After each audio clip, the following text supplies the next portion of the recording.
buhay po namin, sa buhay ko po, na before salvation, kung paano ko bago niligtas, nung niligtas ako, and what is my vision. So, ayun po. Siguro po yung iba po dito, alam na po yung history ng life namin. Pero para po dun sa hindi mga nakakaalam, before the salvation, our family are soon to be broken. Actually, may agreement na maghihiwalay tayo.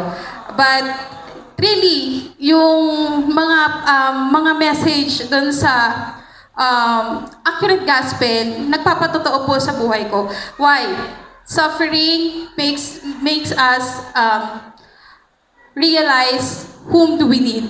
And then, suffering is a blessing. Why po? Buti na lang po nag-COVID. Naalala ko po. Kasi kung hindi po COVID, nakahanap na po ako ng bahay at naghiwalay na po talaga kami ni Brother Jayron. Kasi hindi lang po talaga kami okay. As in, kaya lang po kami magkasama kasi bawal nga po lumabas. So, ganun pong setup na yung family namin talagang hindi na kami nagkakaintindihan because of financial, kasi ano po ako, man-centeredness, Genesis 3, 6, and 11 po tayo. So, minimeasure ko din po yung kakayahan niya bilang ama ng mga anak ko kasi nga, kailangan i-provide mo lahat. Ganon. Since medyo mas mataas po ang sweldo ko sa kanya, bakit ganon?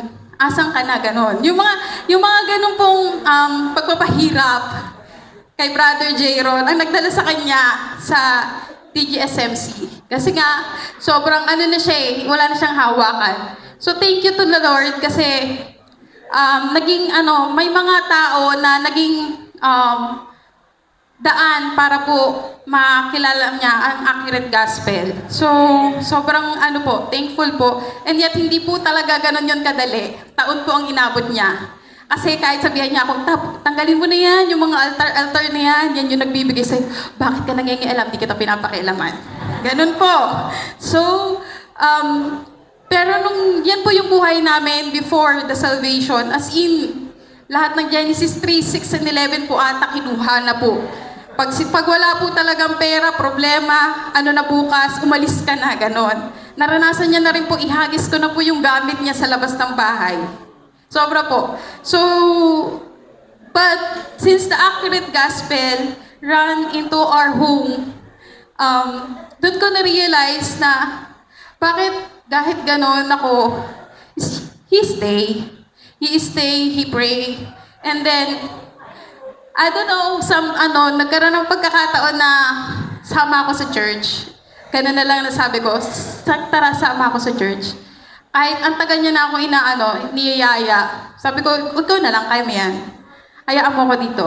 Pero dumating ang panahon na sumama po ako sa church, and then, I chose to give up my job na I'm earning more than what I am earning right now. Wala po sa kalahati nung sinusweldo ko po dati. But, the real happiness after the accurate gospel na nalaman namin and the salvation po, sobrang wala pong kapantay yung blessing. So, the blessings naman po kasi hindi naman po yan by physical. Why? Kasi wala pa rin naman po kaming ganong pera, ganon. So, pero the realization why it's happening, it's because ang meron na kami before the salvation is the problem is the problem.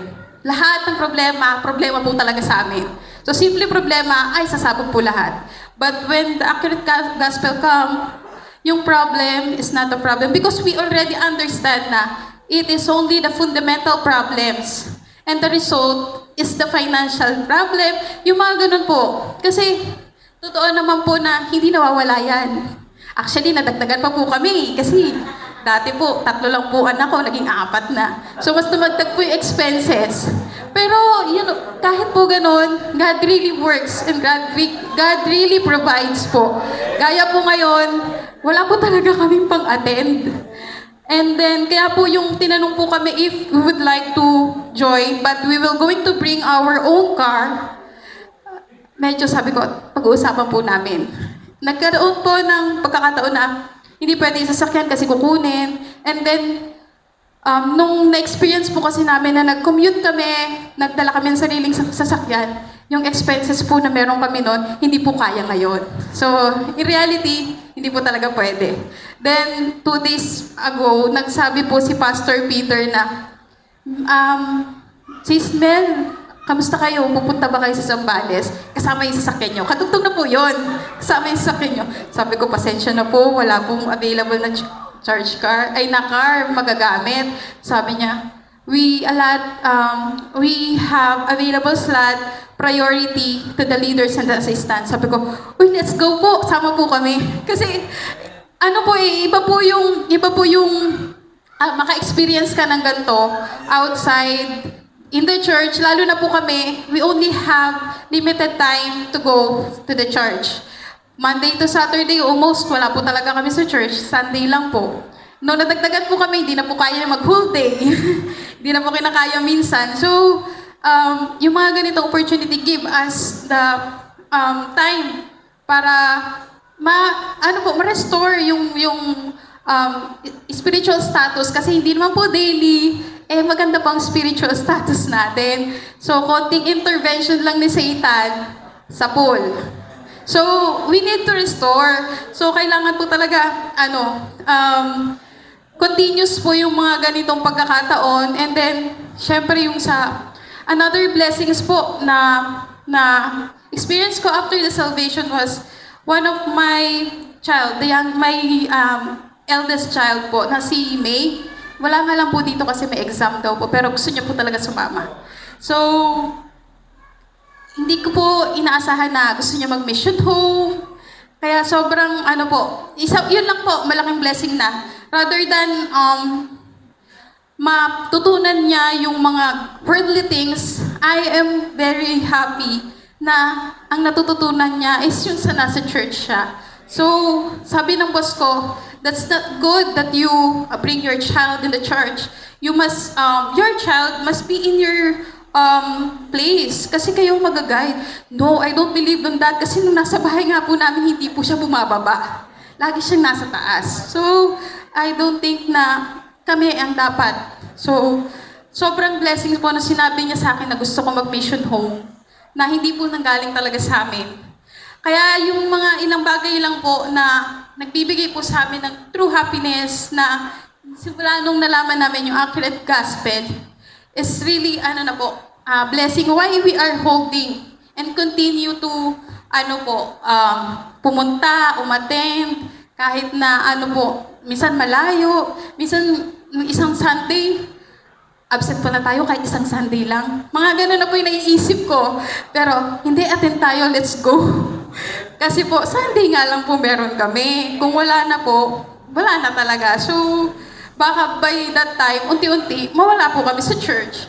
So, kaya po yung pagiging leader, then, it's really gives a challenge to me. And I do know that God gave it to me kasi isa to sa mga mission ko. Lalo na at challenge po at hindi ko po kilala ang mga miyembro ko bukod sa family ko.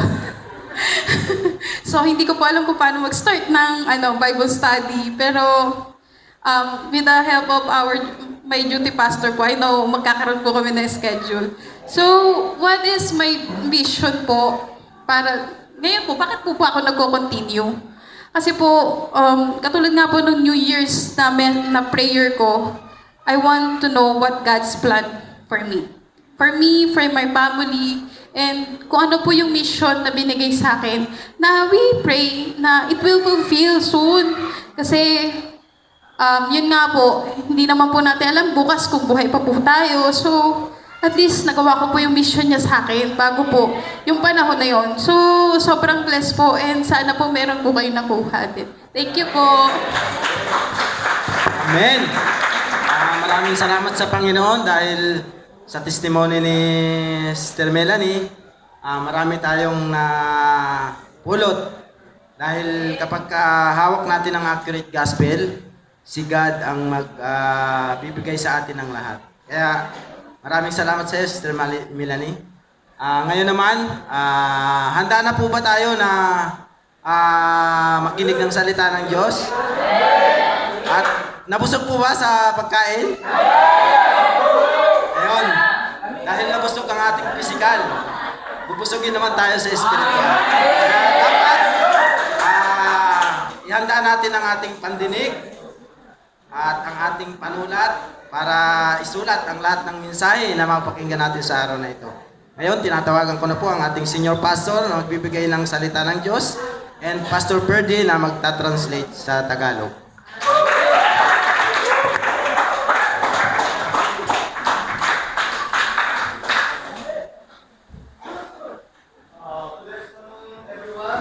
Magandang hapon po sa inyong lahat. Hallelujah! Hallelujah! Hallelujah! Hallelujah!